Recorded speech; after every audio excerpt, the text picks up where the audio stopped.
Good afternoon. This is Maureen, and today I have the great pleasure of introducing Tom Morgan. Tom is an intercultural consultant, coach, and trainer who has been helping leaders and employees of global organizations effectively communicate across cultures since 1993. Tom's current work includes conducting intercultural communications training, executive coaching, diversity and inclusion, inclusive leadership workshops, multicultural and virtual team building, executive relocation, and repatriation programs. Tom has lived and worked in 12 countries outside the US. His work includes consulting with heads of state as well as top military, educational, and business leaders. Through these experiences, Tom has developed a deep interest in the study of cultural differences. He received his formal training in intercultural communication from some of the most respected leaders in the field. Throughout his career, Tom has conducted training and consulting for more than 70 countries and has worked with Fortune 500 companies and other leading companies in virtually all major industries. Tom regularly coaches CEOs and other C-level execs, those who occupy senior positions and impact company-wide decisions of some of the world's largest multinational corporations.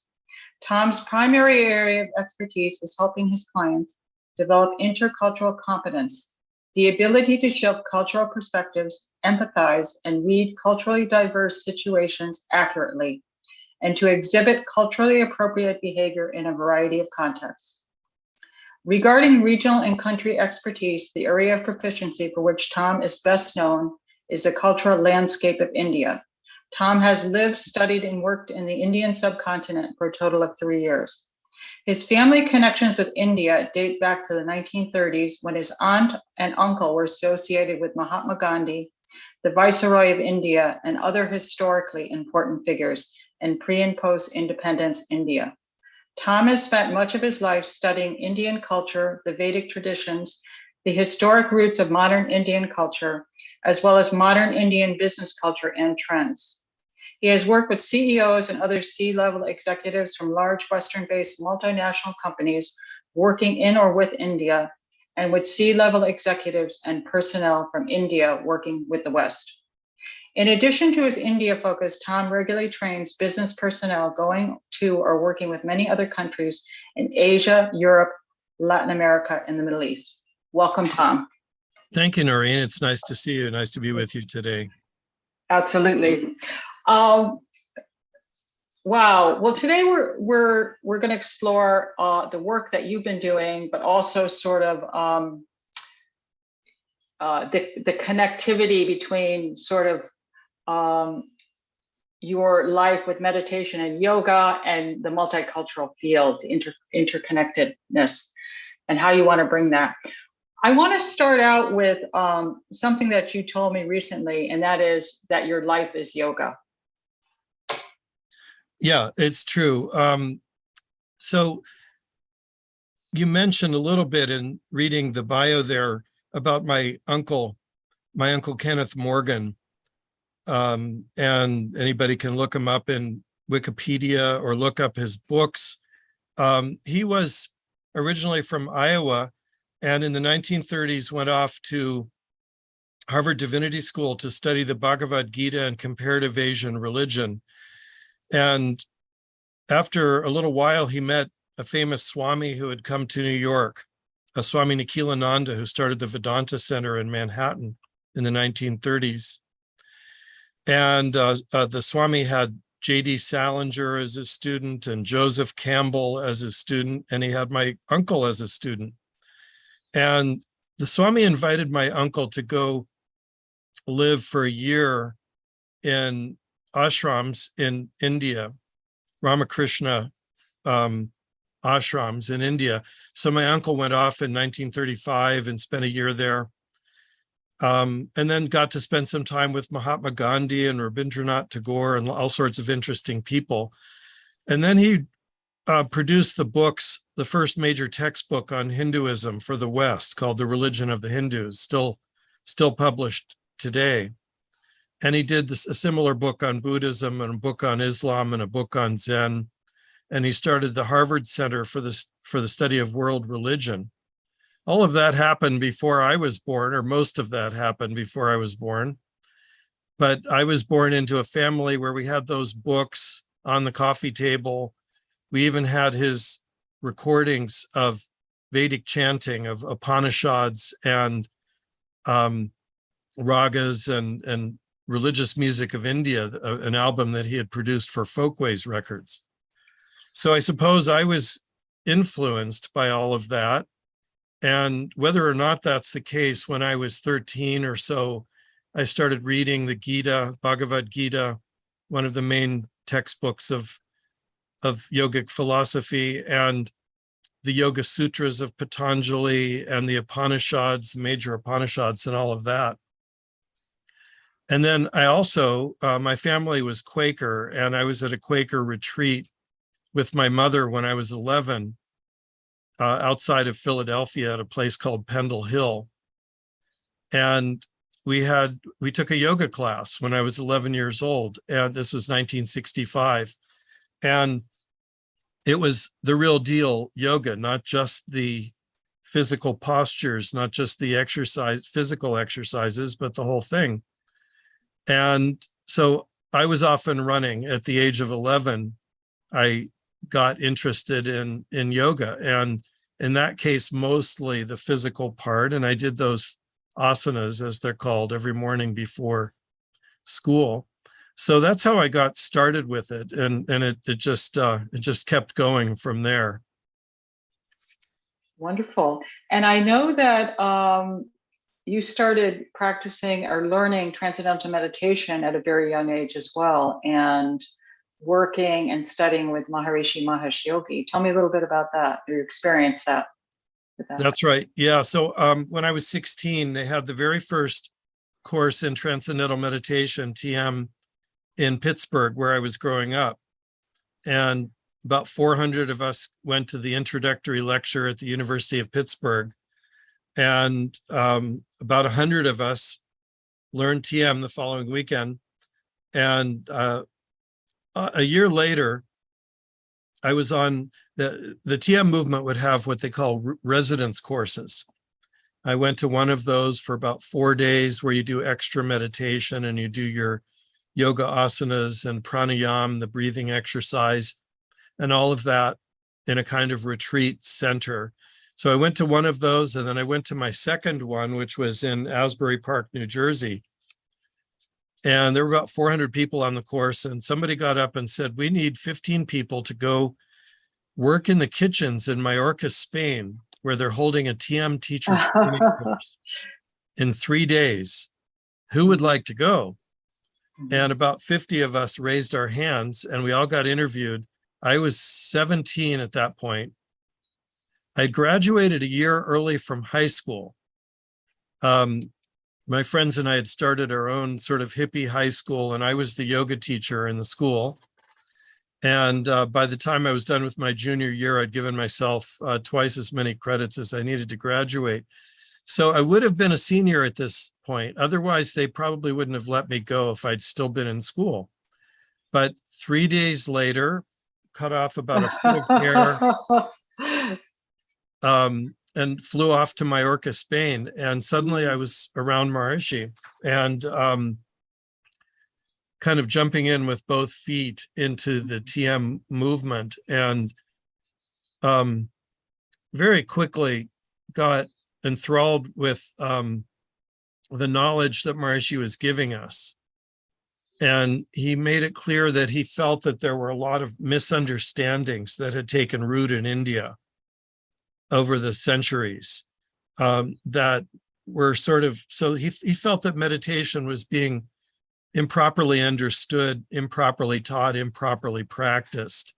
And so he was trying to reintroduce to the world what he considered to be a correct practice of meditation, meaning effortless practice of meditation, natural practice of meditation, one that doesn't involve individual interference with what is ultimately a natural process.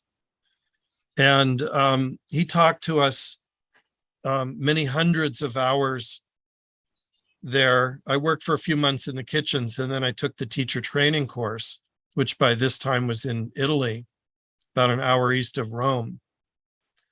And for example, he talked to us about what is yoga? What does yoga really mean?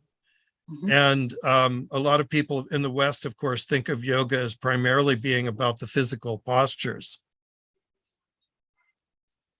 which is a wonderful thing in itself. But there's much more to yoga than that. And Maharishi talks sometimes to us about one of the original textbooks on yoga, which was called the Yoga Sutras of Patanjali. Sutra is a Sanskrit word that means like a short aphorism. It's related, our English word suture, when you're Oh, sewing. right. Yeah. It's I think, is it also thread is another translation, right? The suture. Yeah, Yeah. you Oh, can yeah. say that. Yeah. That's true. And so there are 4 chapters, 4 padas in the Yoga Sutras. And the 4th one is Kaivalya. It's about unity and about the yoga.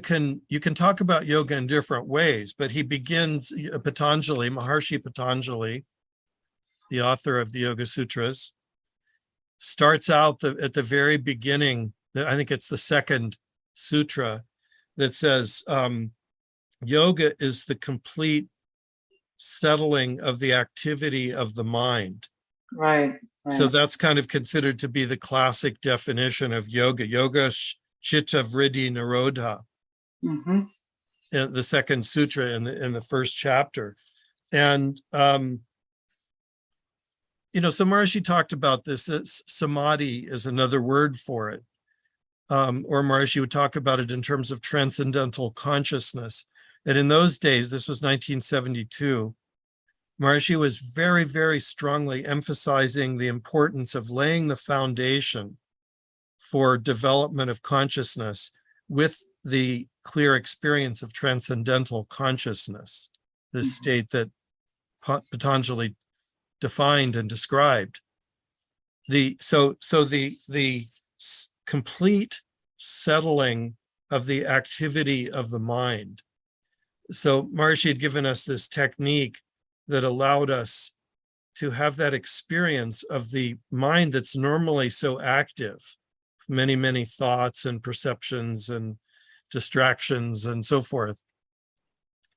A technique that allows that active mind to spontaneously settle down until we go beyond even the finest level of thinking and we experience what he called transcendental consciousness, or experience in yogic terms, samadhi, the state of samadhi. And that state where there are no thoughts, there's no object of meditation, the mind is fully expanded and in a state of pure, unbounded awareness. Little by little, that gets established so that it stays with us, even in activity. Yeah. So a big part of Maharishi's teaching was this idea that we alternate meditation and activity, meditation and activity. And there's no strain or stress involved. You do your meditation, you go into activity, you do your meditation, you go into activity. You don't try to hold on to that, settled state that you might have experienced in meditation. It's just spontaneous that the physiology naturally, gradually begins to be purified so that that inner silence stays with you, that unbounded awareness stays with you, even in the midst of dynamic activity. Would another way to describe that would be that the experience that you're having while in meditation is starting to permeate your life and activity? Yeah. Absolutely. Because we can get lost in the verbiage, and sometimes it can be off-putting to some individuals. Sure, absolutely. So awesome. Lots of different ways to talk about it and describe it, but what you said is exactly right. And then, of course, your study of Ayurveda can play a role. Ayurveda and yoga can be very often very closely intertwined, and Ayurveda and all that goes with that, of course, can be part of a yogic practice, part of the process of purifying the physiology so that you have that silence with you, that balanced state with you. Absolutely. I think, the similarities I see, obviously, with regular practice of Ayurveda and incorporating Ayurvedic principles, there's a purification that also starts to occur naturally over time. It's not forced. Right. And then I think Ayurveda, like meditation, it's, we're already whole. Ayurveda we're not journeying toward wholeness. Ayurveda is it's allowing the remembering of wholeness, the memory of wholeness. So I see Ayurveda and meditation as inextricably intertwined, no doubt. Right. I know that these experiences that you had in your very young life, that you actually were becoming immersed in a variety of cultures. Yeah. And tell me a little bit about that and how that eventually morphed into your decade-long career with intercultural communication.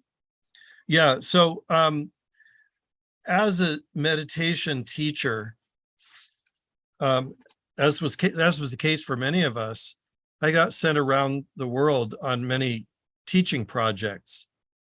And some, that could be a whole hour-long discussion in itself, but we were often sent into war zones or places where violent revolutions were going on or whatever. And Maharishi had this idea that groups of people practicing meditation together could create a peaceful influence. And so he would send scientists along and have them measure different social parameters. And that could be a whole discussion in itself. But so sometimes I was going to places like Nicaragua where there was a revolution going on, and books could be written about what we experienced in that project. I was sent to Norway, where we were establishing a branch campus of our university that we have in Fairfield, Iowa. Mm-hmm. And I was sent to Nepal, where I spent a year there with my team. We taught about 7,000 people to meditate in the schools, in about 30 or so schools, and worked somewhat closely with the king of Nepal. Spent some time in Kashmir living on a houseboat. It goes on and on. I was in about half of the European countries, sometimes on extended courses or advanced courses with Maharishi in Switzerland and so forth. And we were on a big project in the Philippines. I spent about 3 years in India, as you mentioned. And I started to get fascinated. We were doing those things that I was just describing that Maharishi had sent us to do. But I also started to get quite fascinated with the observation that I was being transformed myself by the experience of being immersed in these different cultures. Yeah. Yeah, you used the phrase when we spoke before about flavors of each culture was a different flavor of consciousness. And I love that. Say more about that. Yeah. So Maharishi used to talk about this. He would say to us, we might be meeting in Switzerland in the hall that he had there. And he would say, do you notice you come across the border from Germany into Switzerland and immediately it feels different? Mm. And so I got fascinated by that. And it was probably while I was in Nepal, and this was 1981, 82. So way before the internet. In fact, we couldn't really even make long distance calls. If you wanted to make a long distance call, you had to go to this one building in Kathmandu and sometimes wait 3 days to get a line out. And then you could barely hear the person. Right. And so we were fairly isolated in a country that was in a lot of ways, as I much better understand now as an intercultural consultant, we're kind of polar opposite to US culture. And I loved it. I loved Nepal. I still, to this day, really love the country. But we were immersed in a culture that in a lot of ways was quite opposite to that of the US. And that's something that I spent a great amount of time working with my clients, helping them to understand those things. But I changed. You know, there's a saying in one of the Vedic texts, what you see, you become. Yeah. And so consciousness, our consciousness takes on some of the flavor wherever we go, whatever we do. You know, even if you go as a teenager, you move from one school to another, one high school to another, it feels different. You Definitely. know, you move from one neighborhood to another, you whatever it is, move around the US from one city to another, it feels different. And there are many different definitions of culture that we use in the intercultural field, but it has to do with the values, the attitudes, the perceptions, the expectations, the assumptions that people make, as well as the behaviors. One definition that people use, a very simple one, is just the way we do things around here. But don't you love that? That's yeah. That can be very polarizing as well. That statement, you know. yeah, for sure. But yeah. you feel a culture, and Right. so you know along the way I started making connections between my lifelong interest in yoga and the development of consciousness and this experience I was having of how was I being changed by this experience of immersion in different cultures. And I started to think, oh, Maharishi, being the very, very clever man that he was actually sending us around the world as a kind of yogic technique in a sense. You know, he knew that a lot of what he was doing was for our development. Yeah. Yeah, because you said you made a couple of statements. You said it feels different as you go from culture to culture, but also you feel different. Right, exactly. Yeah. So it's kind of the inner and the outer. And I also liked what you said about what you see you become, and that's very much Ayurvedic because you know what you digest, you Yep. become, and Yeah. whether it's your impressions, whether it's some food or what you're looking at, the objects of our senses. So beautiful point. Yeah, in Ayurveda, it's well understood that we're digesting what we take in through the senses, and that affects, you know, our doshas and all of those things, as you have studied. But culture is conditioning. So we grow up as young people, and we're what we see, we become. We see what our parents do and how they do things, and we start imitating that. But we take on the values, perceptions, expectations, of course, the language, and all of those things. And what's happening is our consciousness is becoming conditioned by the culture. And if there's, for most human beings, that's all an unconscious process. And to whatever extent there might have been consciousness there, that gets overshadowed by the conditioning that takes place. And we form an identity, a small self identity. I'm using the word self with a not capitalized, the Sure. smaller sense of identity or ego that we form, the identity we shape in the context of a culture. And so we become, as someone said, a bundle of conditioned responses. And what yoga does is it gives us the opportunity to expand who we are, or to become aware. As you said, we're already wholeness, to become aware of that. And we're stepping back from being merely a bundle of conditioned responses.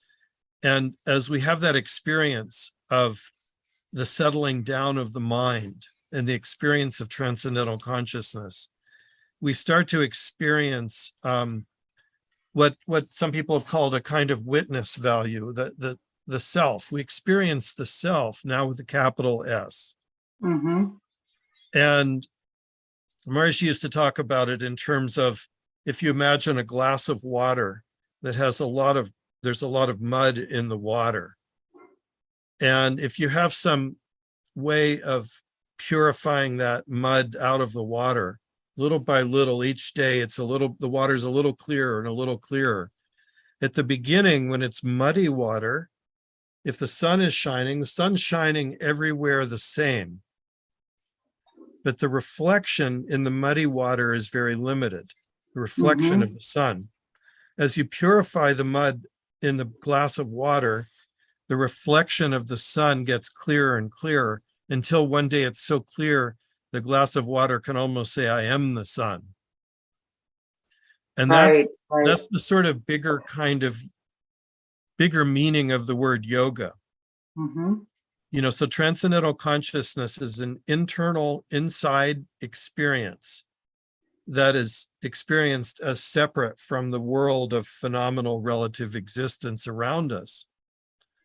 But through regular alternation of meditation and activity, and of course with Ayurvedic practices speeding up the whole process, we can ultimately have the experience that experience of self is now in terms of everything and everyone.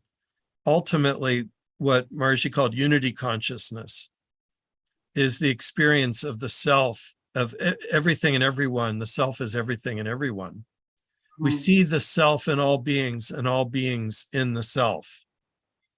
So that's, you can talk about yoga as these different stages: the experience of inner transcendental consciousness, or the experience of unified, an integrated state of life. Integration of life. That's what. Absolutely. So bring me into the work that you've done for, I think, over 3 decades now at this point.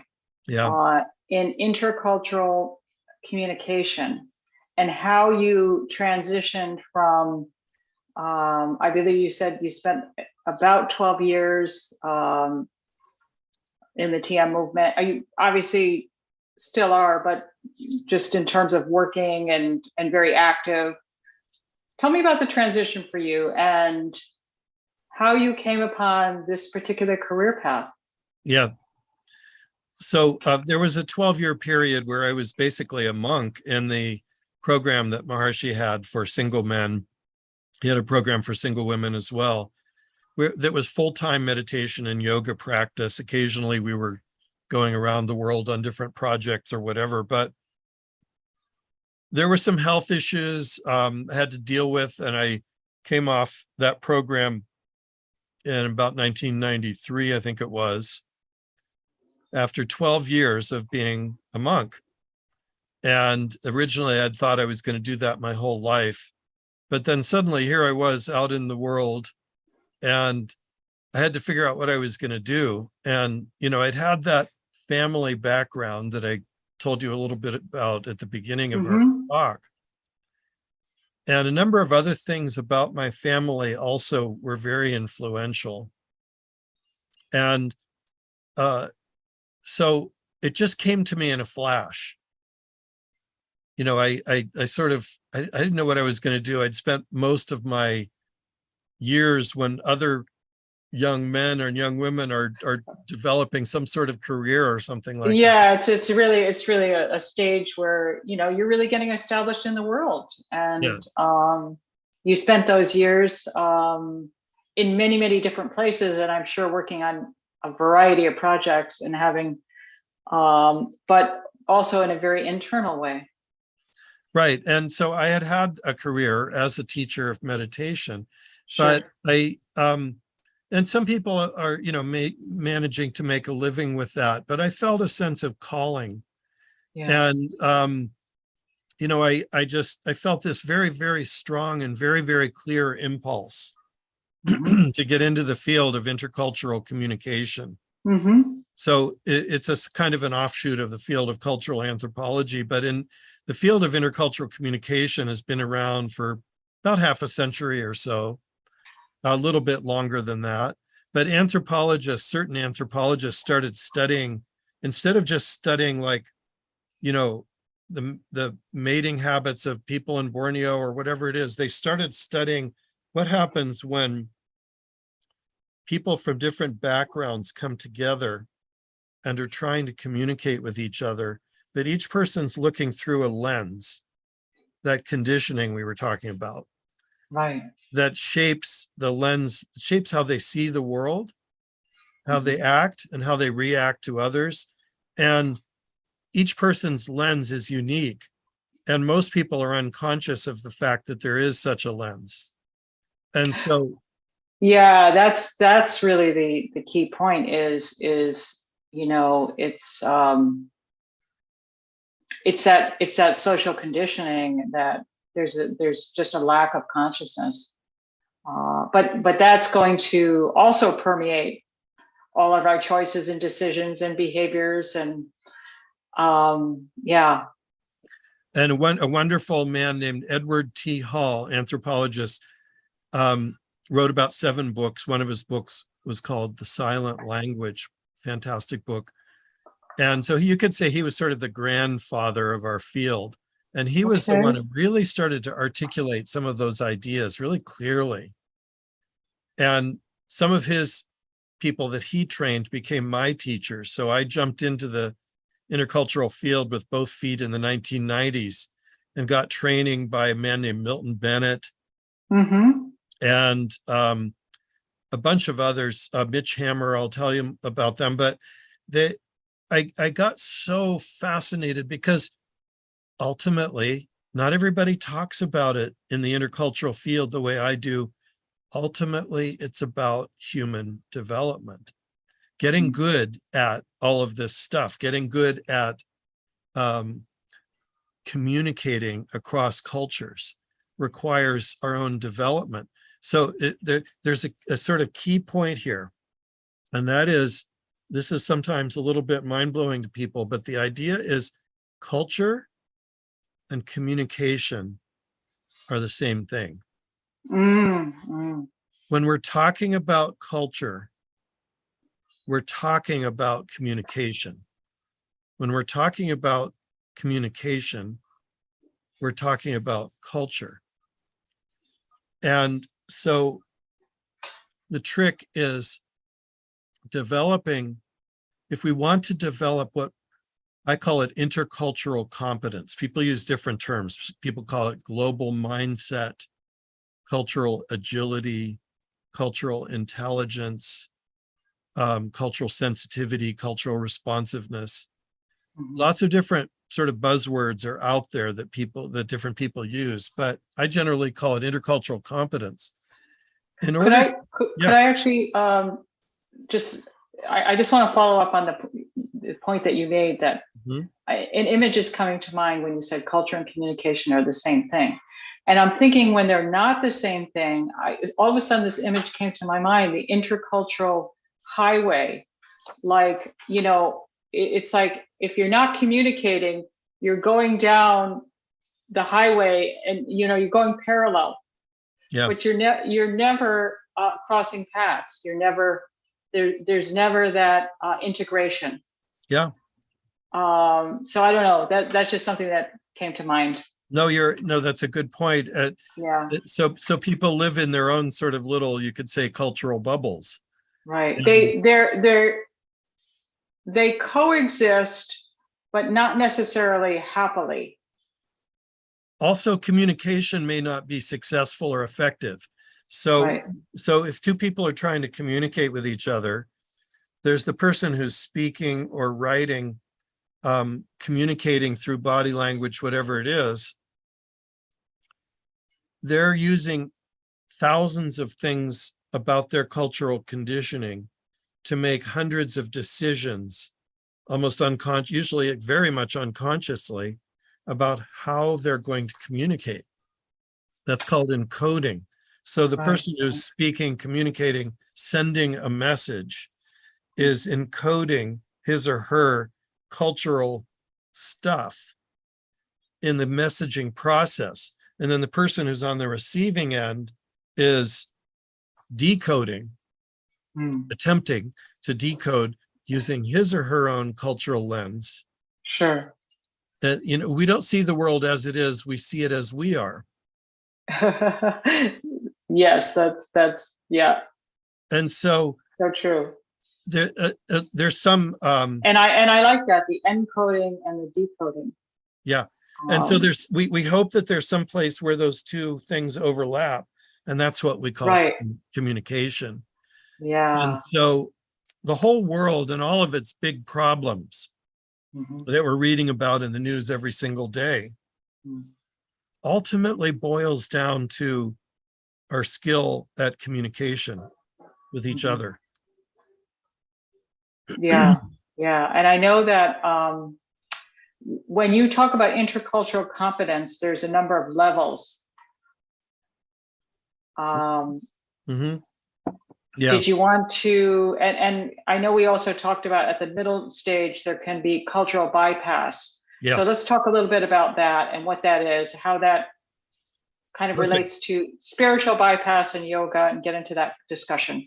Right. Perfect question. So one of my teachers, Milton Bennett, in the 1980s, came up with a developmental model. So maybe some of your listeners are familiar with this idea of developmental models.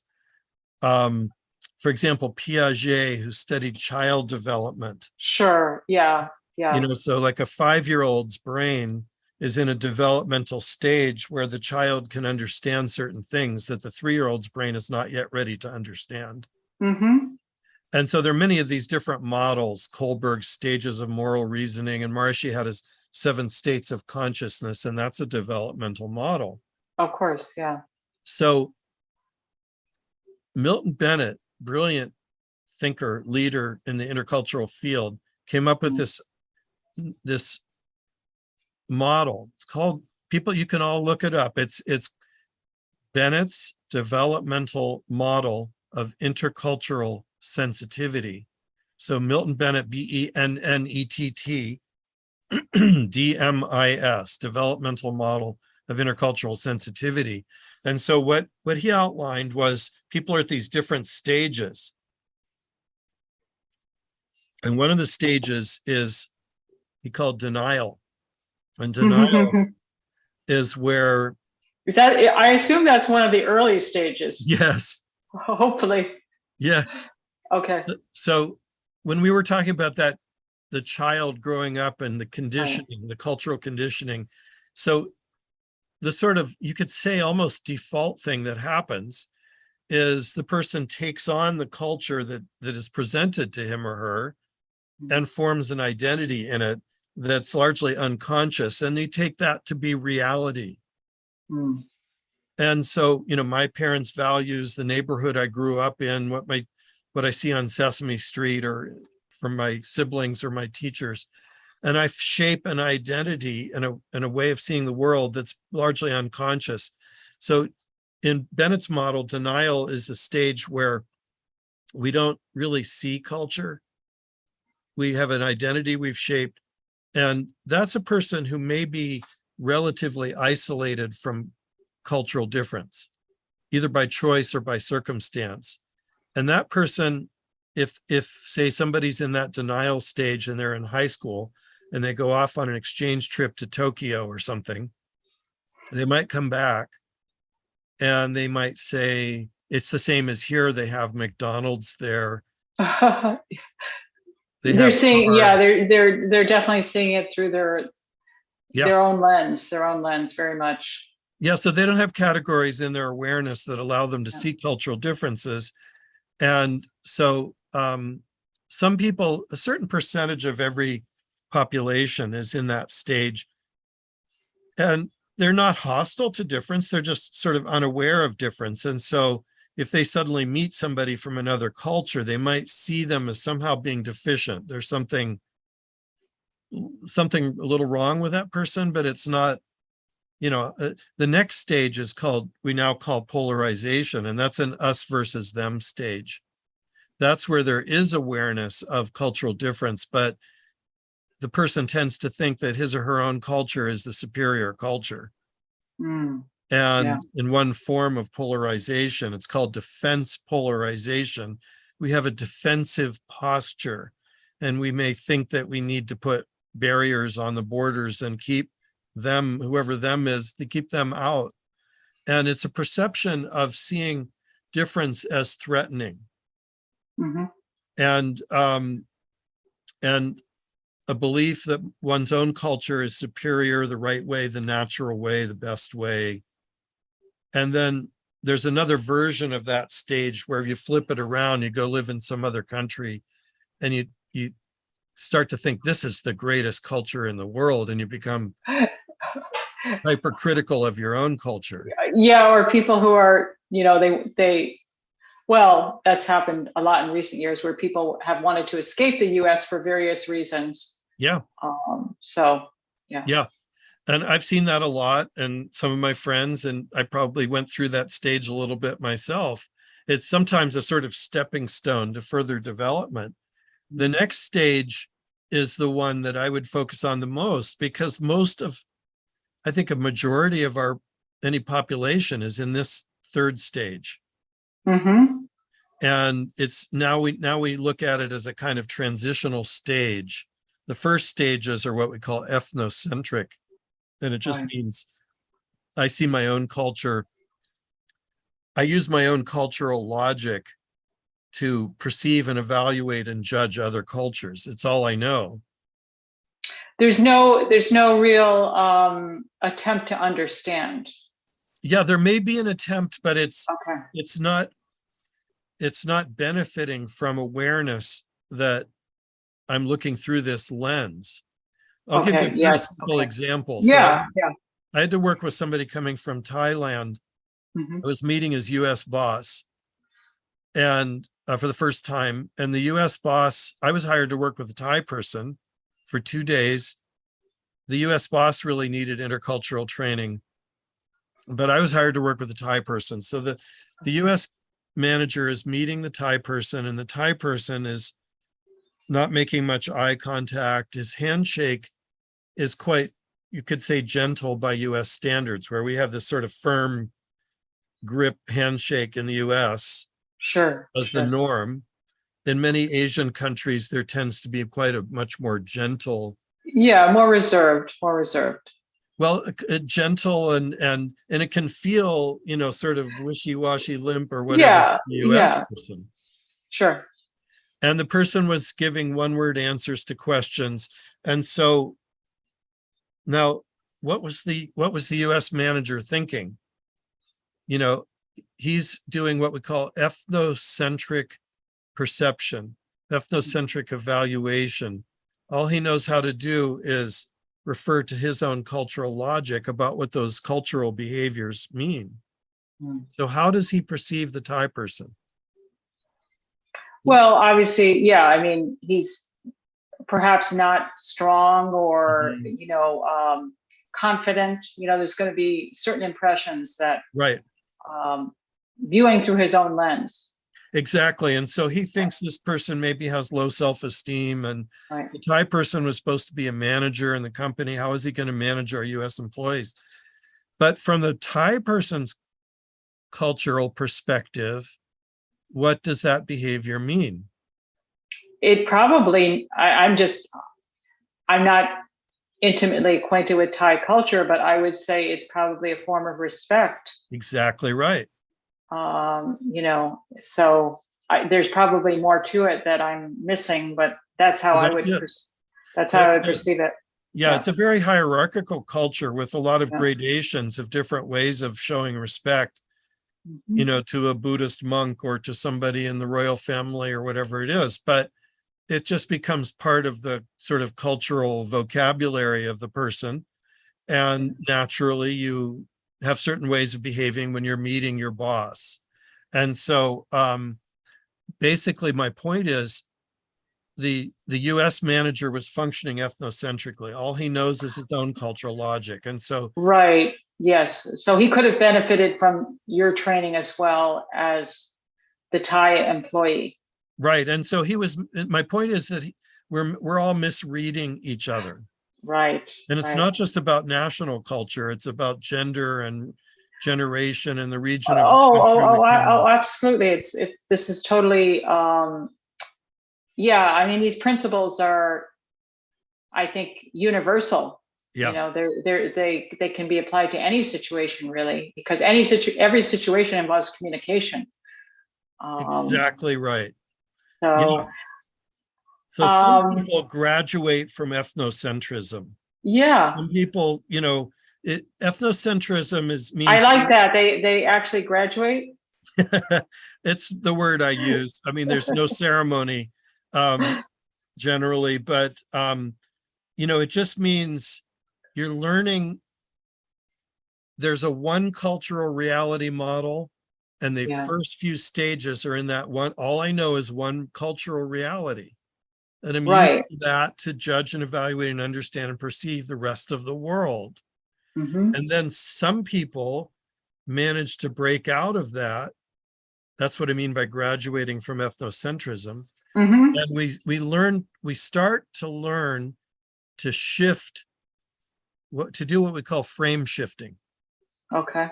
To shift from my frame of reference to, at least to some extent, to the other person's frame of reference. Would you say that, so this is the third stage? Yeah, the third stage, is Would when this be like seeking to understand? the third stage, as we talk about it now, is minimization. And that's the transitional stage. Yeah, that's very, what very interesting. Yeah, I want to talk about that stage because absolutely, because this is what brings us back to the whole discussion of yoga. So minimization is a step of progress over polarization, in the sense that people going into minimization are now getting the idea that it's valuable to bridge across difference. And the way I'm going to do it is by emphasizing commonality, similarities. I'm now seeing our common humanity. I'm no longer seeing those people coming over the border from wherever as threatening. Difference is no longer threatening. I'm no longer. So it's sort of like the we are one approach. That's exactly it. So now, which can be overly simplistic and not necessarily always useful. That's it. So it's in minimization, people are emphasizing our common humanity, our commonalities, similarities, but they're minimizing the differences part. Right. Yes. And so still a lot is being missed. Yeah. Now, this is the longest stage, in the sense that probably 65% of corporate America is in minimization. Mm-hmm. And many spiritual communities kind of get caught there. People in many spiritual communities get sort of stuck there. It's a comfort zone. Yeah, because they subscribe to the philosophy of unity, but there's no attempt to fully appreciate the differences and to really engage in a way that there's meaningful communication. Yeah, that's right. And so a lot of the, we could say, the collective consciousness of our society reinforces minimization. A certain percentage will still be in polarization, and that's where you hear, that's where racism, overt racism happens. Minimization is where the covert kind, the unconscious kind of bias happens.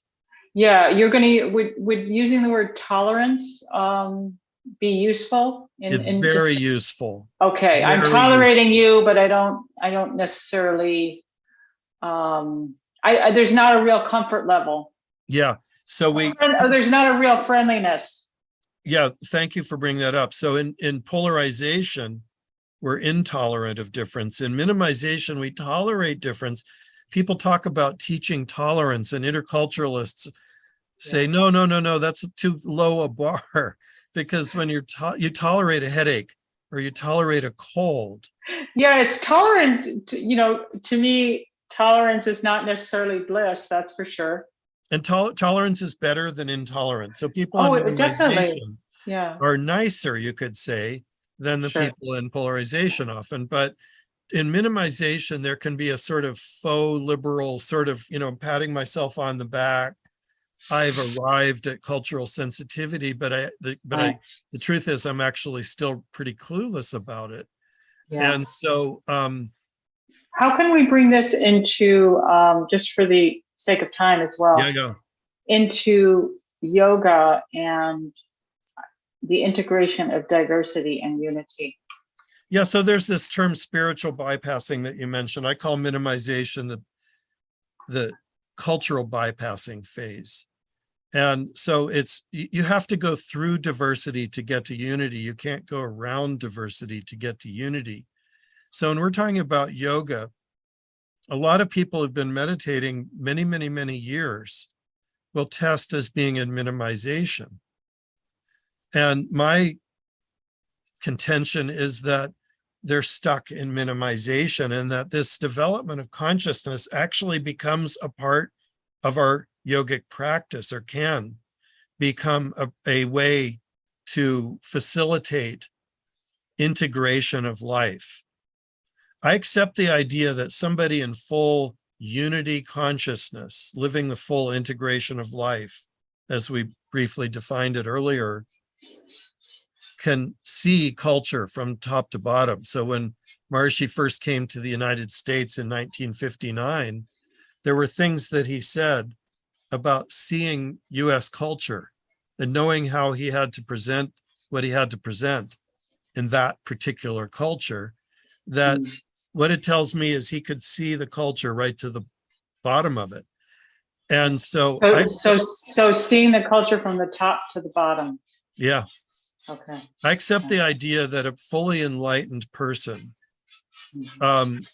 is a person who's functioning at likely to be a person who's functioning at a very high level of intercultural competence. Now, other people in my intercultural field don't make these connections that I make when they talk about this Bennett's model, but I believe that this is part of the story, or can be part of the story, that as we grow out of the ethnocentric stages into the stages where we see culture more deeply, where we see culture, and we not only see it more deeply, but we know how to behave in culturally appropriate ways in different contexts. I believe that that can be a way of facilitating growth of unity consciousness, because culture, the stuff of culture is the stuff we use to shape our human identity. Going all the way back to the beginning, we were talking about the child taking on the values of the parent and forming an identity. What they're doing, culture is part of yoga. Culture, we can use culture to become ignorant of the self with a capital S, to form a small self that's unaware of pure consciousness. We use culture as we transcend, as we go to that silent inner state of awareness. We're going through layers of culture. Right. And we use culture to reintegrate with it to rise to unity consciousness. And so what you see, you become. That's the power of that saying. Yoga is about what we identify with. And the word samadhi actually has to do with becoming identified with. There are different kinds of samadhi. And most of the time the word is used in the sense of identifying with pure consciousness. But when we rise to that state of integration of life, that's another kind of samadhi. And that's the full integration of life. That's Yeah. Wow, this is amazing. I know you're working on a book bringing these I'm going to say two worlds, but really they're not. But bringing yoga and intercultural communication together. Do you want to talk a little bit about that? And are you prepared to talk about that? You certainly. I won't say very much other than, just what you said, that there are these two broad themes that just became major themes of my life. And as I got more into doing intercultural work, I started to realize this is a kind of yoga, what I'm doing. I don't always articulate it that way. Most of the time I don't. To most of the business people that I work with. Sure. It's not necessarily the context for that. But the truth is, to develop intercultural competence, we're actually trying to help people to be able to step back from their cultural lens. Yes. And to be able to, the gap between my culture and the other person's culture. Sure. If I can have that sort of objective ability to see my own cultural baggage that I'm bringing with me into every situation, and that of the other person, that's a broadened perspective. Yeah, if you're facilitating intercultural, in order to your approach, just to reflect back, is essentially if you're growing in consciousness, you're developing and evolving, with some training, obviously, there's going to be a greater ability to essentially witness that, and a letting go of the conditioning and a recognition that of your conditioned mind and your limited lens of perception. Yeah. Yeah, there are people who are doing intercultural work in more superficial ways, but those who are doing it in a powerful and effective ways are doing what you just described. And so in a sense that's quite related to what we're doing in yoga. And so you want that ability to realize that up until now, you've perhaps been a bundle of conditioned responses, and that now you are the witness of that. And that gives you power to decide how you're going to behave. Before that time, we're caught up in our conditioning, and consciousness is conditioned, and we're limited in our capacity to shift frames of reference. Ultimately, intercultural competence comes down to the ability to see a different cultural context, to shift frames of reference, and to understand cultural behavior from its own context, and then to behave in culturally appropriate ways. This is right. I like what you said about seeing it from its own context, not your own context. That's it. That's what we call, so ethnocentrism is one word. Milton Bennett coined the term ethno-relativism. Right. So the ability to step into each context and understand it and perceive it in its own context. And by the way, the final stage in his model was called integration. And that's a stage we can't measure. We can measure the first 5 stages: denial, polarization, minimization, acceptance. We replace the word tolerance with acceptance to define the next stage after minimization.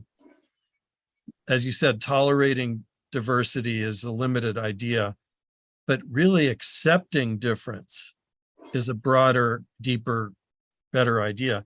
And then people go into a stage called adaptation, where they're not only mentally understanding the cultural difference, but behaviorally able to adapt to it. And finally, there's the stage of integration. And again, we can't measure that one. It's more of an identity. But the way Milton explained it, the circle of our awareness has become large enough. We've integrated the reality of different cultures into our awareness. And we can shift rather effortlessly from one cultural reality to another.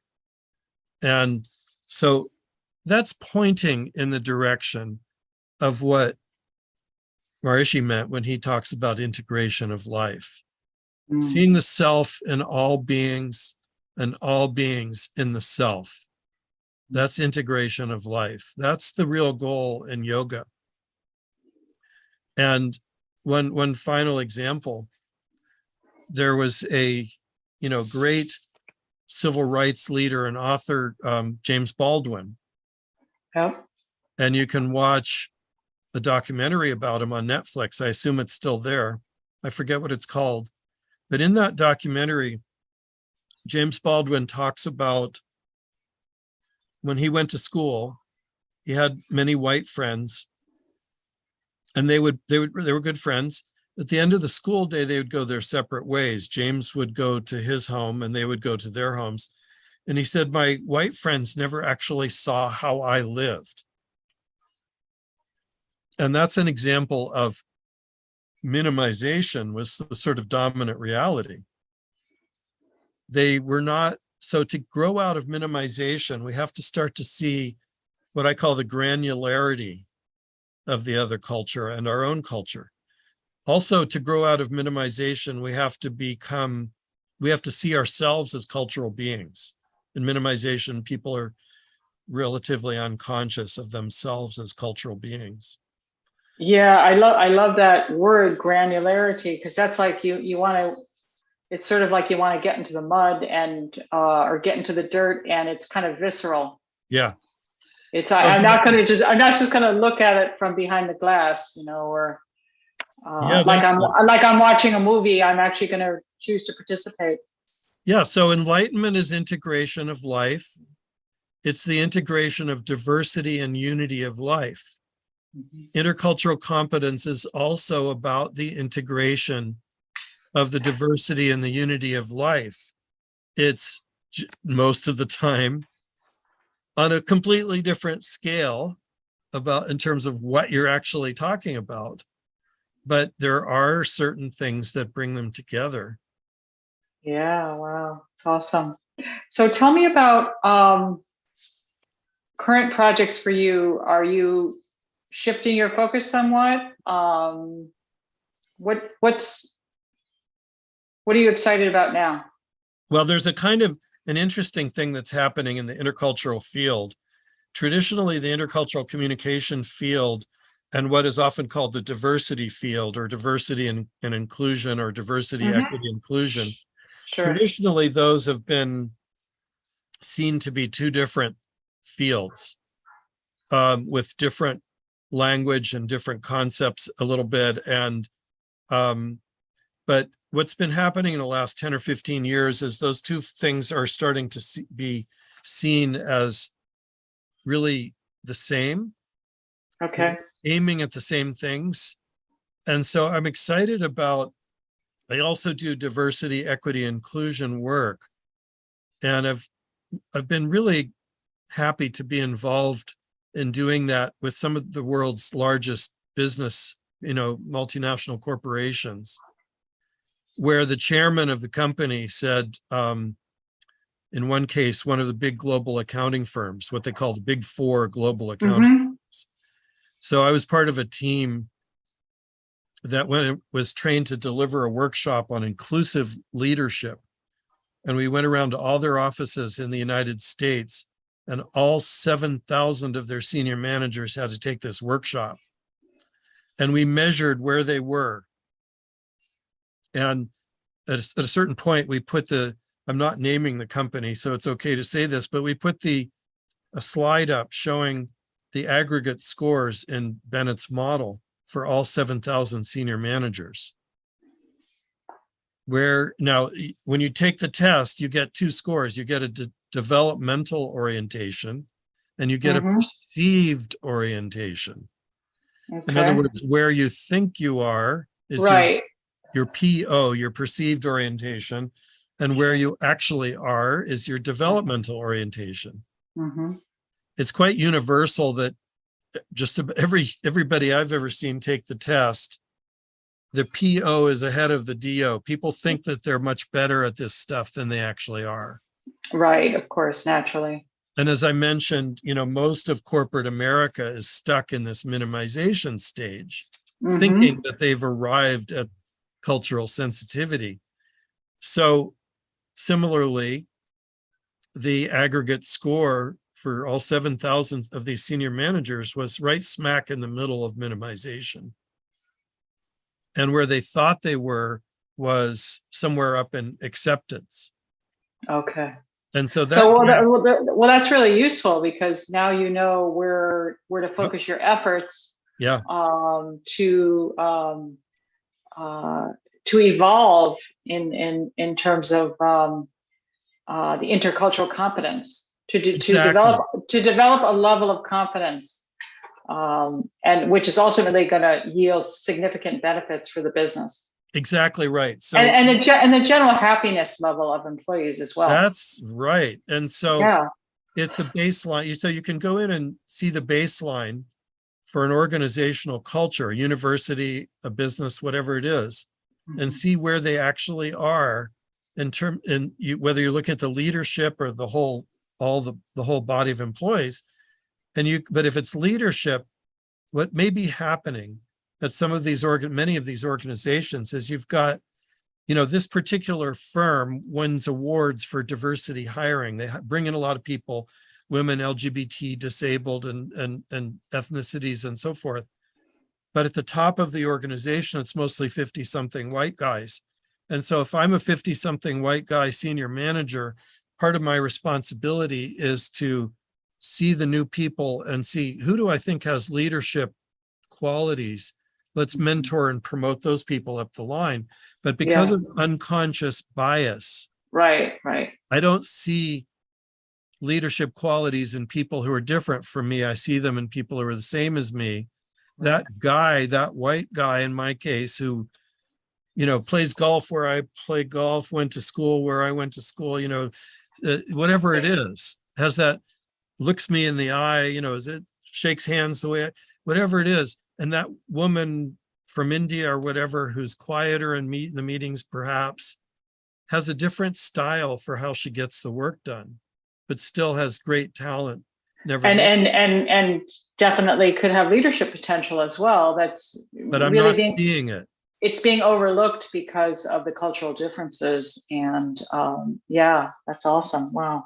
And here's a way to wrap that up. Just one last thing. Yeah, sure. And so when you have organizations where where people are in these different stages, then you have so if you're in an organization where people are in denial, diversity feels ignored.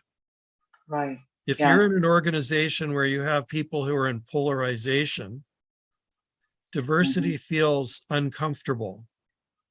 If you're in an organization where people are in minimization, diversity feels not heard.